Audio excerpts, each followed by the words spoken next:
Matin depuis 30 ans quand j'ai vu le message de mon frère. Nous sommes à Marrakech. Ne nous attends pas pour dîner. J'ai reposé le bol très lentement et j'ai souri parce que j'avais déjà transféré les 195 000 € la veille de son vol. Vous devez comprendre quelque chose à propos de mon grand-père, Marcel, et de la maison qu'il a laissée derrière lui. La villa au bord du lac d'Annecy n'était pas seulement un bien immobilier sur un acte notarié. C'était l'endroit où j'avais appris à lire, blotti dans le fauteuil près de la fenêtre qui surplombait l'eau. C'était là que ma grand-mère cuisinait une tarte aux pommes chaque dimanche jusqu'à son décès. Et là où mon grand-père continuait d'aller s'installer dans ce même fauteuil chaque dimanche après son départ, mangeant seul une tarte aux pommes achetée au supermarché parce qu'il refusait que quelqu'un d'autre en cuisine une. Cette maison représentait 4 chambres remplies de souvenirs, un ponton qui s'affaissait, un garage indépendant plein de voitures de collection qu'il avait passé 40 ans à restaurer, et un compte d'épargne qu'il avait discrètement alimenté pendant des décennies pour s'assurer que la propriété reste dans la famille. Il me l'avait dit lui-même, assis en face de moi à la table de sa cuisine 6 mois avant que son diagnostic ne tombe, plus grave que ce que quiconque espérait. Clémence, avait-il dit en poussant un dossier cartonné vers moi, j'ai besoin que la personne qui comprend vraiment ces dossiers soit en charge de tout ça. Je suis clerc de notaire dans un cabinet spécialisé en succession. Je le suis depuis 6 ans. Mon grand-père savait exactement ce qu'il faisait en me nommant exécutrice testamentaire. Mon frère n'a pas apprécié cette décision. Mon frère a 4 ans de plus que moi, ce qui signifie qu'il a passé toute notre enfance à interpréter cet écart comme une autorité permanente qu'il n'avait jamais vraiment méritée. Il est charmant de la manière dont les gens qui n'ont jamais affronté de réelles conséquences le sont. Un grand rire, un sourire facile, un don pour donner l'impression que chaque pièce tourne autour de lui. Sa femme, qu'il a épousée il y a 8 ans lors d'une cérémonie qui a réussi l'exploit d'être à la fois fastueuse et organisée à la dernière minute, possède exactement la même qualité. Ensemble, ils sont infatigables, épuisants de dynamisme lors des dîners mondains. Ensemble, en privé, ils sont un désastre financier maintenu par des dettes de cartes de crédit et une mémoire sélective. Je les ai observés pendant des années. J'ai vu mon frère emprunter de l'argent à notre grand-père pour une entreprise de start-up qui a duré 4 mois. J'ai vu sa femme convaincre mon grand-père que le buffet ancien de la salle à manger lui avait été promis, une promesse que personne d'autre n'avait jamais entendue, et repartir avec lors d'une visite de vacances. Je les ai vus débarquer à la maison du lac chaque été, l'utiliser pendant 2 semaines, puis disparaître pendant les 50 autres. J'ai vu mon grand-père leur trouver des excuses avec la patience infinie d'un homme qui croyait en la famille plus que les preuves ne le justifiaient. Après le diagnostic, les choses ont changé. La démence de mon grand-père est arrivée progressivement, ce qui est d'une certaine manière pire qu'une apparition soudaine car il y a une longue période où la personne que vous aimez est encore principalement là, mais où les contours s'estompent. Il répétait les choses. Il perdait ses mots en milieu de phrase. Il vous regardait parfois avec une lueur d'incertitude, comme s'il essayait de placer votre visage dans un catalogue qui ne cessait de se réorganiser. Mon frère a commencé à appeler plus souvent. C'était le premier signe. Il appelait avec des questions sur la maison du lac. Comment se portait la toiture? Est-ce que grand-père avait pensé à mettre à jour son testament récemment? Est-ce que le compte d'épargne était toujours dans la même banque? Il présentait tout cela comme de l'inquiétude. Je prends juste des nouvelles, je m'assure que tout est géré. Sa femme a commencé à envoyer des cartes à mon grand-père, de vraies cartes en papier avec des mots écrits à la main, ce qu'elle n'avait jamais fait une seule fois en 8 ans de fête. J'ai remarqué que mon grand-père était touché. Il a commencé à dire des choses comme « Ton frère prend vraiment ses responsabilités, n'est-ce pas ?» et je souriais en disant « Il le fait vraiment grand-père. » Parce que je ne voulais pas passer le peu de temps qu'il nous restait à me disputer pour ça. Mon grand-père s'est éteint un mardi d'octobre. La maison du lac était calme et dorée, et les feuilles tombaient des bouleaux comme elles le faisaient toujours, dans cette descente lente et en spirale qui donnait l'impression que tout le jardin respirait. Mon mari, Bastien, qui avait pris des congés pour être là avec moi, m'a tenu la main tout l'après-midi. Mon frère est arrivé 2 heures après le départ de l'infirmière de soins palliatifs. Sa femme était juste derrière lui, regardant déjà autour de la maison avec l'attention minutieuse de quelqu'un qui fait un inventaire. Ils sont restés 5 jours. Pendant ces 5 jours, mon frère a fait plusieurs demandes intéressantes. Il a demandé si nous pouvions retarder le dépôt de la succession, juste temporairement pour donner à la famille le temps de faire son deuil sans bureaucratie. J'ai dit que je comprenais le sentiment, mais que les délais étaient importants et que nous procéderions comme prévu. Il a demandé s'il pouvait avoir accès au compte d'épargne pour couvrir certaines dépenses immédiates de la succession. J'ai dit que toutes les dépenses de la succession passeraient par moi en tant qu'exécutrice comme mon grand-père l'avait spécifié. Il a demandé s'il n'était pas plus judicieux, d'un point de vue pratique, de mettre la maison en vente maintenant tant que le marché immobilier était fort plutôt que de la garder. J'ai dit que les termes du testament étaient clairs et que la propriété devait rester dans la famille. Après chacune de ces conversations, mon frère hochait la tête et disait « Bien sûr, bien sûr ». Et dans les 20 minutes qui suivaient, je l'entendais au téléphone dans la chambre du fond, la voix basse et prudente. Je suis Claire de notaire. Je sais à quoi ressemblent les gens quand ils explorent des options juridiques détournées. La veille de leur départ, sa femme m'a trouvée seule dans la cuisine. Elle avait cette façon d'entrer dans une pièce qui était spécifiquement conçue pour vous donner l'impression que vous vous étiez toutes les deux retrouvées là par pur hasard. Elle s'est versé un verre d'eau qu'elle n'a pas bu, s'est appuyée contre le comptoir et a dit très nonchalamment « Tu sais Clémence, tu as eu un tel poids sur les épaules avec tout ça. C'est tellement de choses à gérer. » J'ai convenu que c'était beaucoup. Elle a dit « Honnêtement, si jamais tu veux de l'aide avec les comptes, avec la paperasse, quoi que ce soit, nous sommes là. Tu n'as pas à tout porter toute seule. » Je l'ai remerciée. Elle a souri. Elle a laissé le verre d'eau sur le comptoir. Je suis restée éveillée cette nuit-là à repasser chaque interaction de la semaine écoulée comme un procureur examinant des transcriptions, les demandes sur le compte, l'intérêt pour la vente du bien, l'offre d'aide pour la paperasse, et sous tout cela, quelque chose que je surveillais depuis 2 mois. La situation financière de mon frère. J'en sais plus qu'il ne le réalise. Sa femme a mentionné leur situation de prêt immobilier une fois lors d'un dîner de famille il y a 2 ans, et je l'ai noté dans un coin de ma tête. Un ami commun a mentionné une affaire commerciale qui avait mal tourné. J'avais vu des relevés de cartes de crédit par accident quand nous étions tous les deux à la table de la cuisine et qu'il avait laissé ses mails ouverts sur l'ordinateur partagé. Je n'avais pas fouiné. J'avais juste remarqué. Ce que j'avais remarqué, c'est qu'il n'allait pas bien du tout. C'était le genre de naufrage qui semble correct de l'extérieur, mais qui se prépare sous l'eau depuis des années. La succession de mon grand-père était exactement le genre de choses qui pouvait résoudre leurs problèmes, ou du moins leur donner l'impression que c'était possible. 3 jours après qu'ils soient rentrés chez eux par avion, j'ai reçu un appel de la banque. Pas n'importe quelle banque, celle où mon grand-père avait déposé les titres de ses voitures parce qu'il avait contracté un petit prêt sur l'une d'entre elles il y a des années, l'avait remboursé et la banque avait toujours le dossier ouvert. Le conseiller financier, qui était visiblement mal à l'aise, m'a dit que quelqu'un s'était rendu à l'agence 2 jours auparavant avec un document prétendant que mon grand-père avait accepté avant sa mort d'utiliser la Citroën DS21 comme garantie pour un prêt personnel de 50 000 €. Le document portait la signature de mon grand-père. Le conseiller l'avait signalé parce que la signature ne correspondait pas précisément à leur dossier et parce que le document avait été certifié dans un bureau de poste d'une ville située à 2 heures de l'endroit où mon grand-père vivait depuis 30 ans.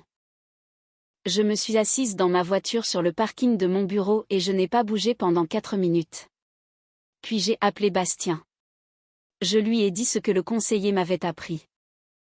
Mon mari, qui est la personne la plus posée que j'ai jamais rencontrée de ma vie, n'a rien dit pendant un long moment puis a demandé « Comment veux-tu gérer ça ?» et je l'ai aimé très fort pour ne rien avoir dit de plus que cela. J'ai dit que j'avais besoin d'une journée. Je suis allée au travail et j'ai sorti chaque document que j'avais sur la succession de mon grand-père. J'ai appelé l'ordre des notaires. J'ai contacté le cabinet d'avocats pour lequel je travaille. Ma patronne a écouté toute l'histoire sans m'interrompre une seule fois puis a dit calmement « Tu sais ce que c'est, n'est-ce pas ?» J'ai dit « Oui ». Elle a demandé « De quoi as-tu besoin de ma part ?» Je lui ai dit. Elle a répondu « C'est comme si c'était fait ». Le lendemain matin, je me suis rendue à la banque où se trouvait le compte d'épargne de la succession de mon grand-père. Je me suis assise avec le directeur de l'agence. J'étais l'exécutrice désignée. J'avais le certificat de décès, le testament, les lettres de mission, tout. J'ai ouvert un nouveau compte de succession sous mon nom et celui de mon mari en tant que commandataire. J'ai transféré les 195 000 euros. Ensuite, je suis allé au tribunal et j'ai déposé tous les documents que j'avais, y compris un signalement sur la tentative de prêt frauduleux que mon avocate m'avait déjà aidé à préparer pour le soumettre au bureau du procureur. J'ai laissé 11 000 euros sur le compte d'origine. Assez pour donner l'impression que je n'avais rien remarqué, assez pour leur faire croire que la porte était toujours ouverte. Puis je suis rentrée chez moi et j'ai attendu. Bastien a préparé le dîner. Nous n'en avons pas beaucoup parlé. Je le regardais se déplacer dans la cuisine avec l'aisance de quelqu'un qui a décidé que quoi qu'il arrive, nous l'affronterions ensemble. Et j'ai pensé à quel point c'était différent de la famille dans laquelle j'avais grandi, où les problèmes étaient soit cachés soit utilisés comme des armes, et presque jamais simplement portés ensemble. Il a posé une assiette devant moi. J'ai mangé. J'ai dormi. J'ai en fait mieux dormi que je ne l'avais fait depuis 2 semaines. Le message est arrivé 4 jours plus tard. Le transfert est passé. Nous sommes à Marrakech. Ne nous attends pas. Mon frère avait apparemment fait son coup et s'attendait à atterrir au paradis avec l'argent de notre grand-père déjà sur son compte. J'ai posé mon bol à café. Je suis allé au bureau. J'ai sorti la notification bancaire. J'avais configuré une alerte sur le compte d'origine pour toute tentative d'accès. J'ai vu la tentative de transfert. J'ai vu l'horodatage. J'ai vu qu'elle avait échoué face à un solde de 11 000 euros au lieu des 195 000 sur lesquels mon frère comptait. Je leur ai laissé 48 heures. Mon avocate m'avait conseillé de les laisser digérer l'information d'abord, pour leur donner la chance soit de venir vers moi, soit de s'enfoncer davantage. Je pariais sur le fait qu'ils s'enfonceraient. Je connais mon frère. L'appel est arrivé un mercredi après-midi. J'étais à mon bureau en train de réviser un dossier de succession sans rapport quand mon téléphone s'est éclairé avec un numéro international. J'ai reconnu l'indicatif du Maroc. J'ai laissé sonner 2 fois. Puis j'ai répondu, Clémence. La voix de mon frère avait ce ton spécifique que j'avais grandi en entendant. Celui qui ressemble à de la colère, mais qui est en réalité de la panique. Et la panique est ce qui le rend dangereux. Qu'est-ce que tu as fait? J'ai fait mon travail, ai-je répondu. Je suis l'exécutrice. J'ai sécurisé les actifs de la succession. Cet argent, il s'est arrêté. Je pouvais entendre du bruit derrière lui. Le genre de son d'ambiance d'un complexe hôtelier que l'on n'entend que lorsque quelqu'un est très loin de chez lui et à court d'options. Cet argent était censé être divisé équitablement. Tu sais que c'est ce que grand-père voulait. Je sais ce que grand-père voulait. J'ai dit, je l'ai par écrit. Ce que j'ai aussi par écrit, c'est une demande de prêt frauduleuse sur sa Citroën DS de 1967 soumise 2 jours après ses funérailles et certifiée dans un relais de poste par quelqu'un qui ne l'a manifestement jamais rencontré. Silence. J'ai le document, ai-je dit. J'ai les images de vidéosurveillance de l'agence bancaire que le conseiller a déjà récupérées.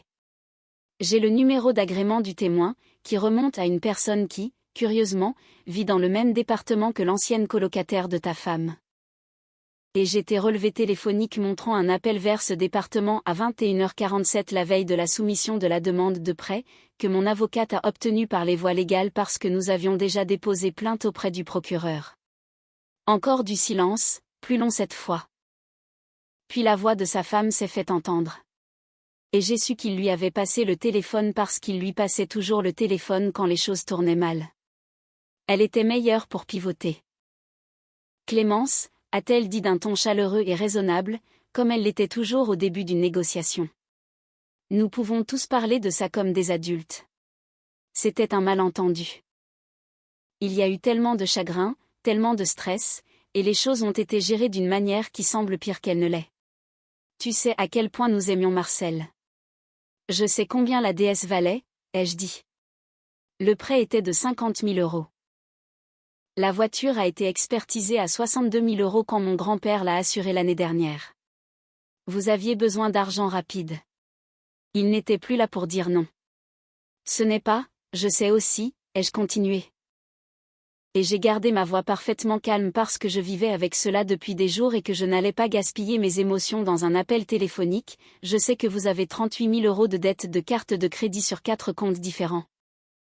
Que votre crédit immobilier a 4 mois de retard, et que l'entreprise dont vous avez vanté le lancement à tout le monde a en fait fermé avant même d'ouvrir. Je ne dis pas cela pour être cruel. Je le dis parce que vous devez comprendre que je ne me base pas sur des suppositions. J'ai fait mes devoirs. Mon frère a repris le téléphone. Je pouvais entendre sa femme murmurer derrière lui. Il a dit, la voix plus basse maintenant, dépouillé de son agressivité et juste atone, « Qu'est-ce que tu veux ?» C'était la question à laquelle je m'étais préparée.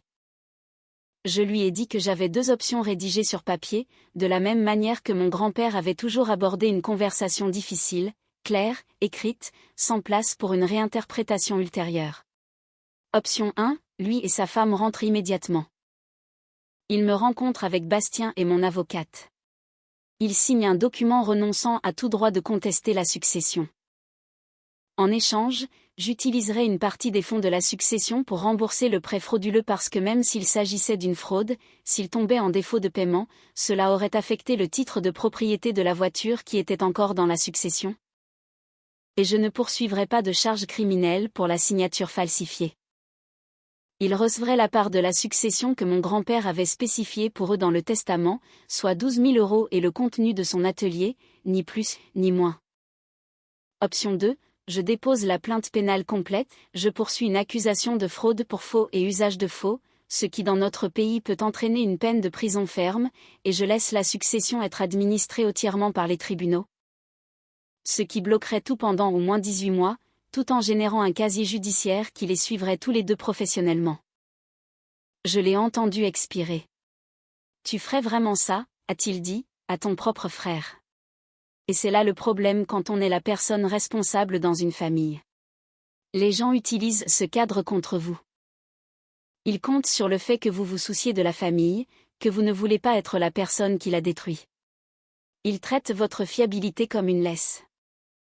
Ils croient jusqu'au moment où on leur prouve le contraire que vous choisirez toujours la paix plutôt que la justice parce que le coût de la justice est trop élevé pour quelqu'un comme vous. Ce qu'ils ne prévoient jamais, c'est ce qui arrive quand vous regardez quelqu'un épuiser complètement votre patience. Je le ferai, ai-je dit, et je le ferai si c'est la direction que vous choisissez. Ils sont rentrés 4 jours plus tard. Je suis allé les chercher à l'aéroport, pas par gentillesse, mais parce que j'avais besoin d'eux dans la pièce que j'avais préparée, et je n'allais pas leur donner la chance de se regrouper ou de prendre un avocat avant que nous ne soyons assis. Bastien conduisait. Mon frère était assis à l'arrière, regardant par la fenêtre. Sa femme était assise à côté de lui, les bras croisés et la mâchoire serrée. Personne n'a fait de petite conversation. Personne n'a essayé. Le cabinet de mon avocate se trouvait au 4e étage d'un immeuble du centre-ville, et elle était restée tard pour nous recevoir. Elle avait préparé une petite salle de conférence, 4 chaises, une table, 2 dossiers.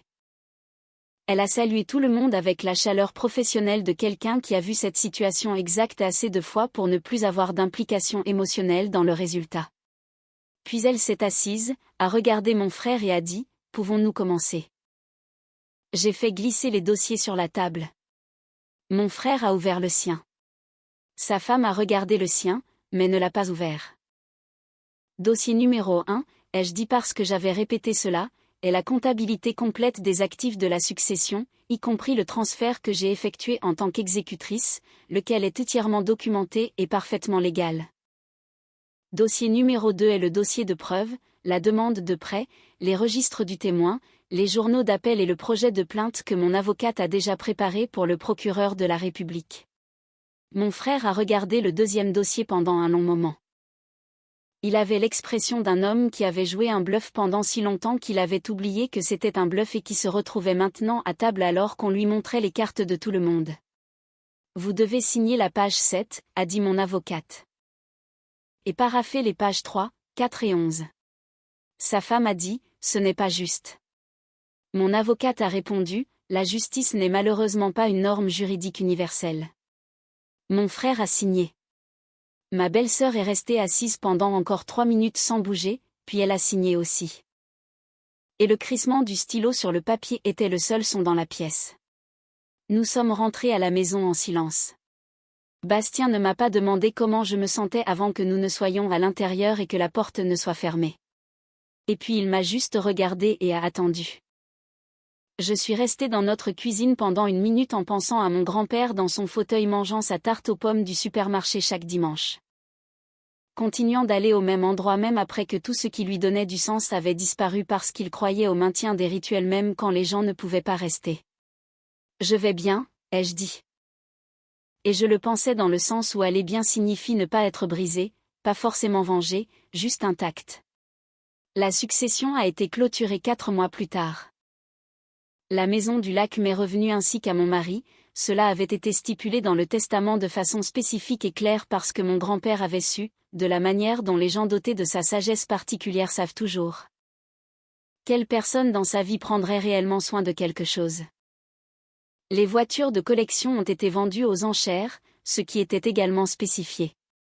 Les bénéfices sont allés à un fonds de dotation que mon grand-père avait désigné pour la Société locale de préservation historique parce qu'il avait siégé à leur conseil pendant 15 ans.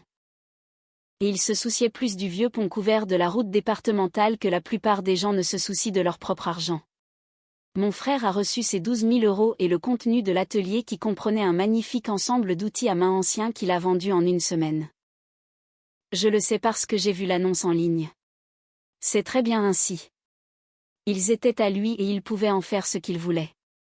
Ce qui m'a surprise dans les mois qui ont suivi, ce n'était pas la colère ou le chagrin ou le soulagement. C'était quelque chose de plus silencieux que tout cela.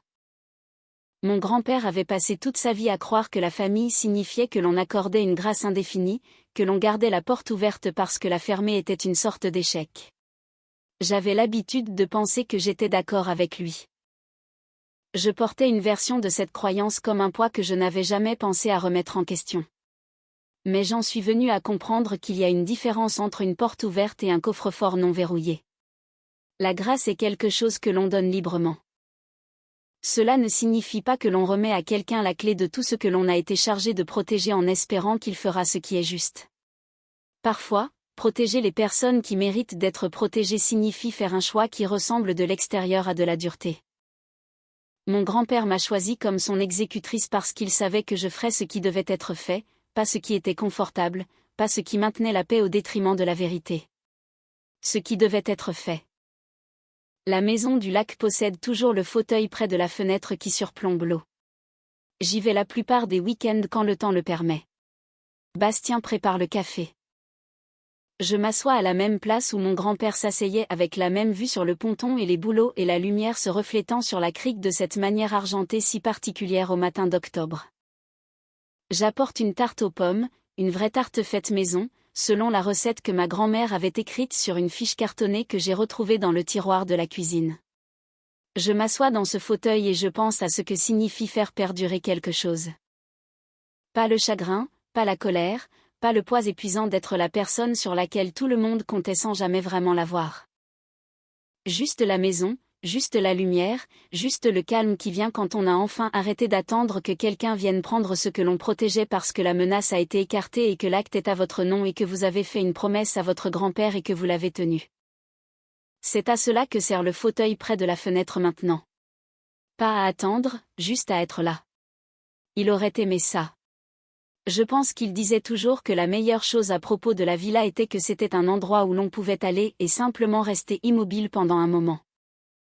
Pas de performance, pas de faux semblants, personne ne s'attendant à ce que vous soyez autre chose que exactement qui vous êtes. J'ai enfin compris ce qu'il voulait dire. Cette histoire nous rappelle cruellement que les liens du sang ne sont pas toujours synonymes de loyauté et que les successions sont souvent le théâtre où tombent les masques. Dans le contexte français, où la réserve héréditaire protège normalement chaque enfant, Marcel a été très visionnaire en confiant les rênes à Clémence pour éviter que le patrimoine familial ne soit dilapidé par l'irresponsabilité de Julien. La villa d'Annecy devient ici le symbole d'une mémoire que l'on refuse de voir sacrifiée sur l'autel des dettes de jeu ou de consommation. Clémence a dû faire preuve d'une force morale incroyable pour transformer sa loyauté envers son grand-père en une fermeté presque judiciaire face à son propre frère. C'est un dilemme éthique que beaucoup d'entre nous peuvent comprendre, Jusqu'où doit-on pardonner à sa propre famille quand celle-ci franchit la ligne de l'illégalité et du manque de respect total envers les défunts? Que pensez-vous de la réaction de Clémence? Auriez-vous eu le courage de dénoncer les agissements frauduleux de votre propre frère pour protéger l'héritage de votre grand-père ou auriez-vous privilégié la paix familiale malgré tout?